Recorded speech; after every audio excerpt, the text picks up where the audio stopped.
Hi, my name is Jessica Brita. I'm a licensed clinical social worker and a psychotherapist.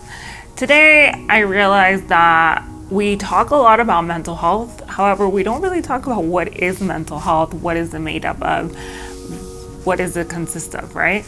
Usually when we talk about mental health, we talk about illness, disorders, or just people thinking someone's crazy. We don't talk about what makes up my mental health, how can I stay healthy within my mental health, and really how it works. So today I'm going to focus on 4 components that make up our mental health. The first one is our biological health. The second is psychological. Then I'll touch a little bit on the social component. And lastly, I'm going to talk about the spiritual component. All 4 together make our mental health, okay? So I've talked about the biological or the physical, which is usually when people think about mental health, that's what they think about, which is the brain, our genetics, really our physical well-being part of our mental health.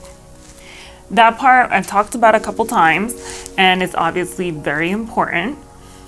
The second that I'm going to talk about today is psychological. What is psychological, right? Like, we know that psychology is part of mental health, and it's the word we use when we talk about mental health. Psychology is our ability to learn, our ability to create memories, our ability to have critical thinking and organizational skills.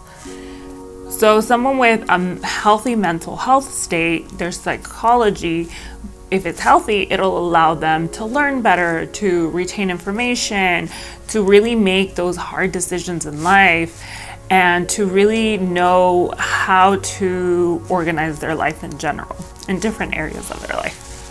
The third one is our social well-being. Social is a big component of our mental health. So that means our ability to have a healthy relationship within ourselves internally, our ability to create relationships with people around us, create friendships, and our ability to know our role in this world and in society and how society plays a part in our lives as well.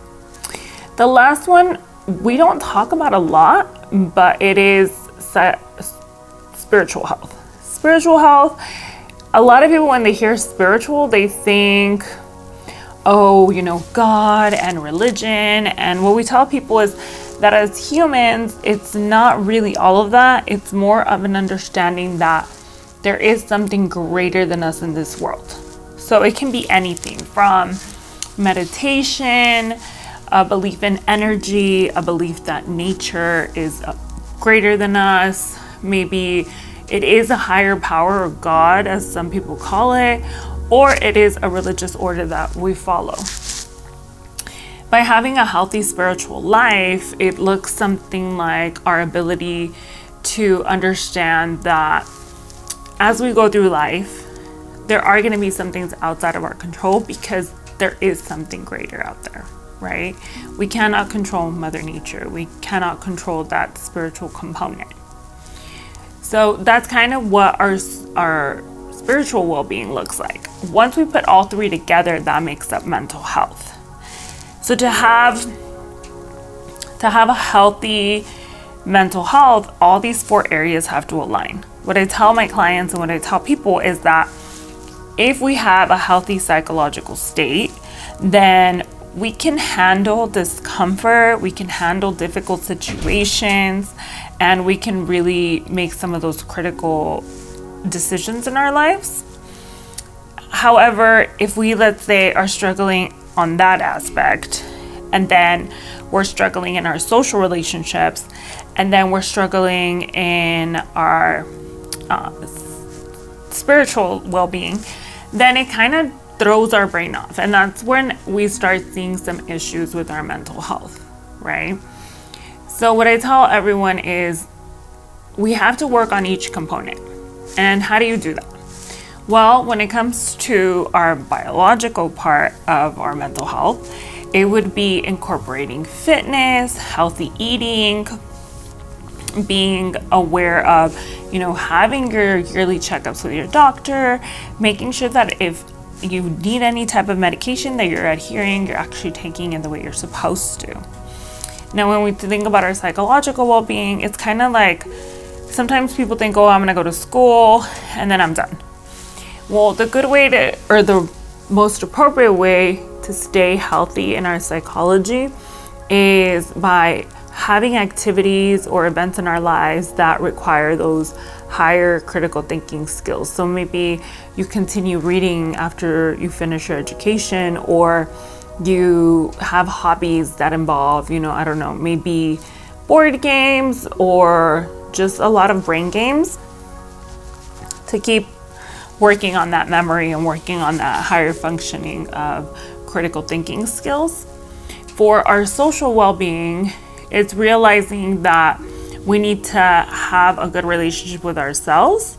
Take time throughout the day or throughout the week to check in with ourselves and say, okay, how am I doing with me? How do I feel within myself? Also, it's to look outward, right? If anything, the pandemic taught us that social engagement is such a huge part to our mental health. So if you notice, like, you know what?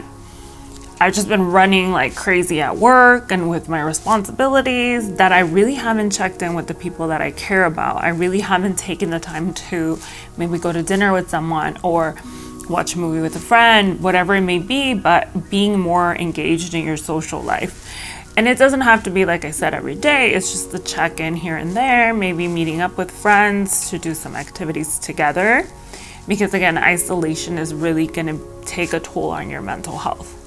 Then there's the spiritual component. And the first thing with the spiritual component that I tell everyone is figuring out what it is for you, right? What brings me happiness and peace, and what do I believe in this world that is greater than me? And then whatever you decide that is, taking time out of your week, out of your day to check in with that area of your life, right? If you believe in prayer, taking some time to pray or check in with your higher power. If you believe in the energy in the world and that's your higher power, then make sure that you are doing activities that replenish that energy. It can be something like grounding, being with nature, going on walks. And nature is just good for anything, obviously. Then there's also understanding that although some things are not within your control, by doing small things throughout the week, throughout your day, that really touch on one of these areas is really the way to keep optimal health. Like I said, if you are struggling in one of these areas, it's okay. Like, that's not gonna throw you for a total swing. However, if you notice that you're struggling in more than one area, if you notice, you know what, socially, I'm not setting boundaries and I'm only looking at the relationships I have with people and not checking it with myself, and you start noticing that, you know what, I can't remember things, or it's really hard for me to concentrate or pay attention, or physically I'm struggling, I'm gaining a lot of weight and it's really hard for me to get motivated to do things. I'm becoming more sluggish, then that's kind of where you know that mentally you're struggling, that you're not at your optimal mental health state. And that's, again, like I've said in other videos, when you check in with your doctor, you check in with your primary, let him know, I'm kind of struggling in these areas of my life. What is the best recommendation? Is there anyone I can talk to? But most of all, we have to remember preventative care. Start preventing some of these issues. If you do have depression, anxiety, PTSD, bipolar disorder, whatever it may be, we always want to do preventative care, which is attending to these areas in our life to reduce the likelihood of having really strong symptoms of the disorder. Okay, and for anyone that doesn't have any issues, just making sure that you always check in with these 4 areas of your life, and that will assure you that you're going to have a healthy mental health state. Well, thank you for checking my channel. If this topic was something that you liked, and if you have more questions, just make sure to leave it in the comment. Remember to subscribe, like, and share this channel with all your friends. Thank you.